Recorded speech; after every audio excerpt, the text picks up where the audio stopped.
My fiancé disliked my daughter so much that she forbade her from attending our wedding, but she allowed her children to attend, so I exposed her in front of everyone. I am 38 years old, and earlier this week, I was supposed to marry Addison for you, but I abruptly called off the wedding. We'd have been together for 3 years and got engaged about 6 months ago. Everything was going well until we started discussing who we wanted to attend the wedding, because I wanted my daughter to attend. I didn't understand why Addison didn't want any children at the wedding, especially since all of the people we invited were also parents. We had a lot of arguments about it at first, but I finally gave in and told her that as long as she didn't invite any children from her side, it was a strange stance, especially given that she has 2 children of her own from a previous marriage and 6 nieces and nephews with whom she is very close. Of the family, I was okay with keeping my daughter out of the wedding. For the record, my daughter is 14 years old, so she is not even a young child, but that didn't change Addison's attitude. She told me that she didn't want any exceptions, and even though she cared about my daughter and her children,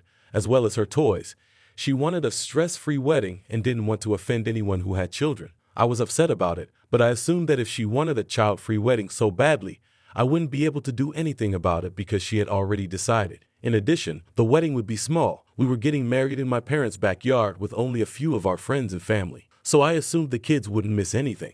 I was okay with her decision until a few days before the wedding, when I learned that although she had informed everyone that this would be a child-free wedding, she was making an exception for her family. I was at work when her younger sister Kate sent me an email. It contained several pictures of her 2 daughters wearing wedding attire, and she was essentially requesting approval. I was confused for a few seconds until I realized that Kate had sent the email to our joint email address that we had set up especially for wedding-related correspondence, so guests could respond, and other things like vendors and everything else. I was upset at what she was trying to do, but when I got home from work that day, I didn't say anything. I pretended that everything was fine and that at first she was acting a little suspicious.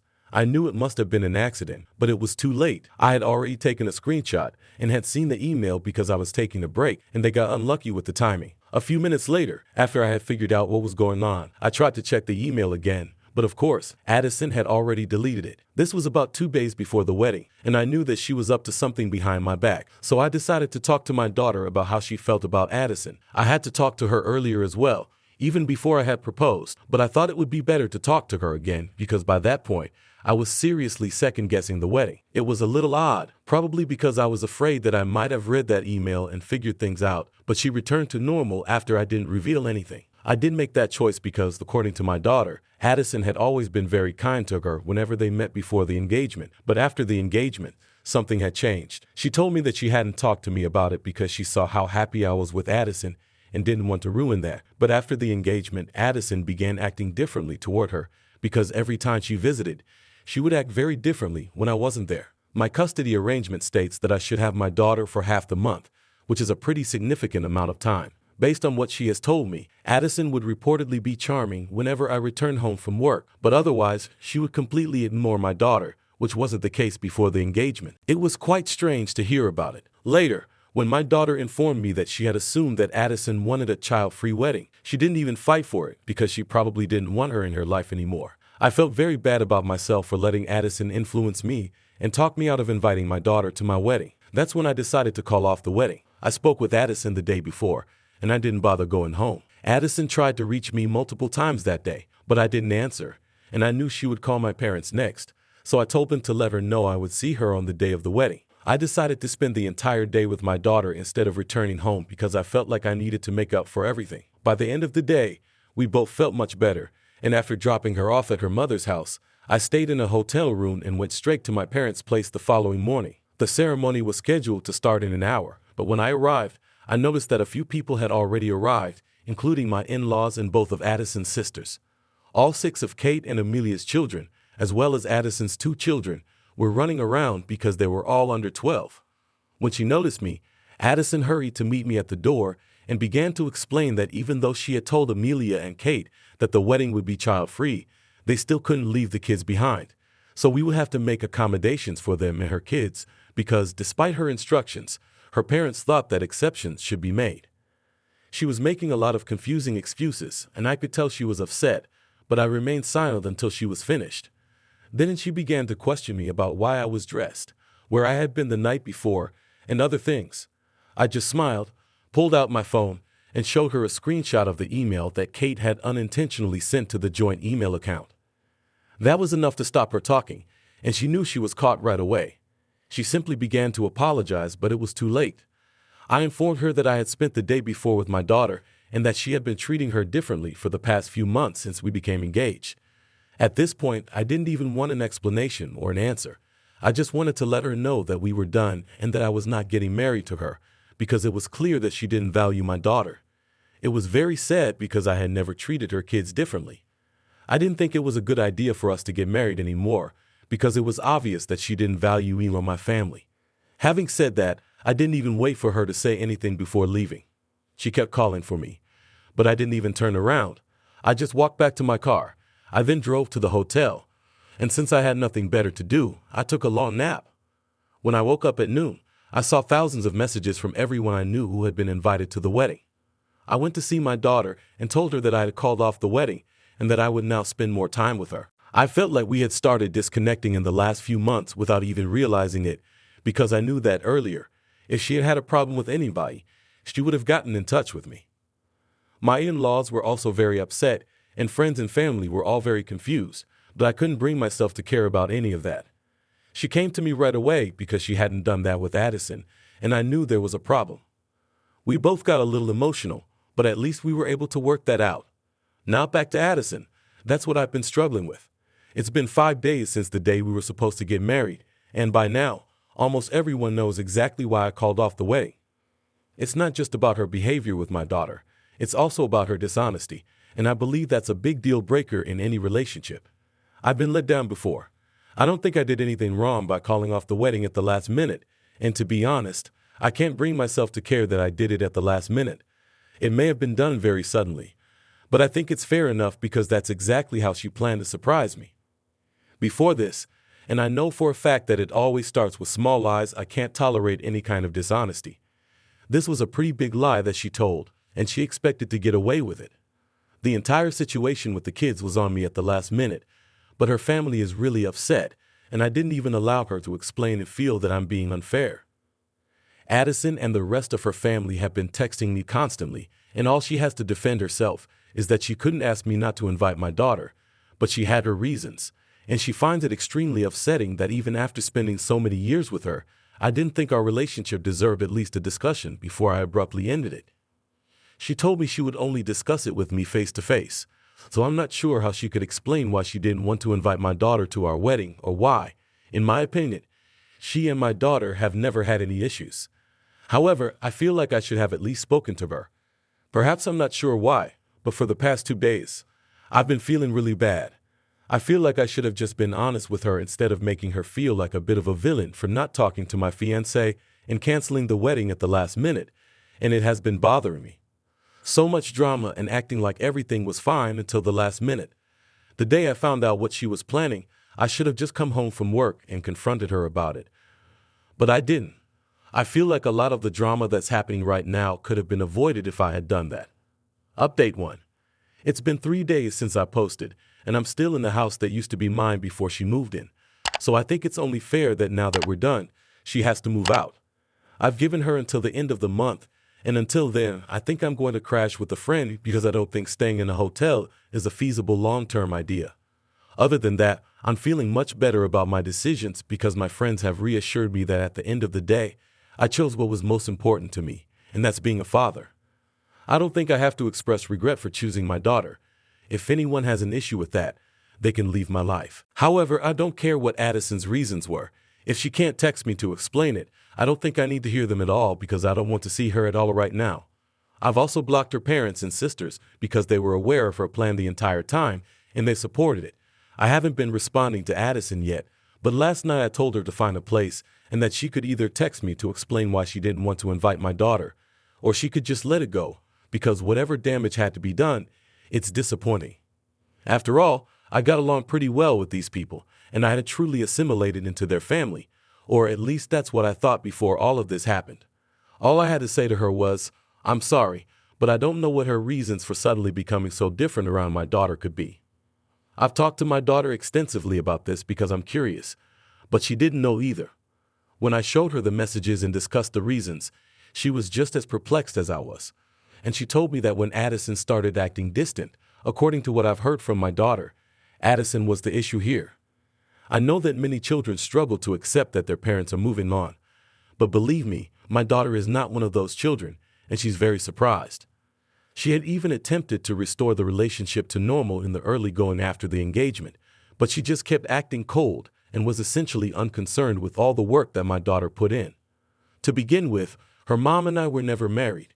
We had only been dating for 2 years when we had her, and we split up when our daughter was only 3. In addition, my ex has been married for the past 5 years, so I can be certain that my decision to move on and marry Addison did not cause any problems for my daughter. As I mentioned earlier, they had a good relationship until recently, and I'm not saying that my daughter is a perfect little angel, though in my opinion, it doesn't matter because I don't think Addison will come clean to me about whatever her reasons were. After all, it's been hours since I texted her, and she still hasn't replied. She's usually always on her phone, and since she works from home and her job requires her to be honest and transparent, I don't think she's hiding anything else. I'm pretty sure she's just choosing to ignore me right now because she's always on her phone and always responds as soon as possible. It doesn't matter to me though, because I just want her out of my house so I can return to living comfortably in my home, because this hotel arrangement is a little awkward and I have to return to work in a few days. Update 2. I texted Addison 3 days ago and she finally replied to me earlier today. She said that she could understand why I didn't want to see her in person, but I needed to meet her so she could explain to me why she didn't want my daughter to attend the wedding. This way, even though we were no longer together, I wouldn't end up misinterpreting her. She also told me that she didn't want me to think she was the bad guy in the situation, because, at the very least, she said her reasons were entirely legitimate and she didn't want to hurt me, so she had to lie to me. That last bit was thoughtful. It was unwise of her to cause me pain in the end, but I responded to her within 30 minutes and made it clear that I would not be speaking to her face to face. She had to text me whatever she had to say, and that was that. An hour ago, she finally responded, explaining that she did not want my daughter to attend the wedding because of something that occurred at the engagement party. Regretfully, my daughter wasn't feeling well on the day of the party, so it was my turn to have her for the month, and I was aware that she wasn't feeling well, so I told her that she could just stay in her room that day.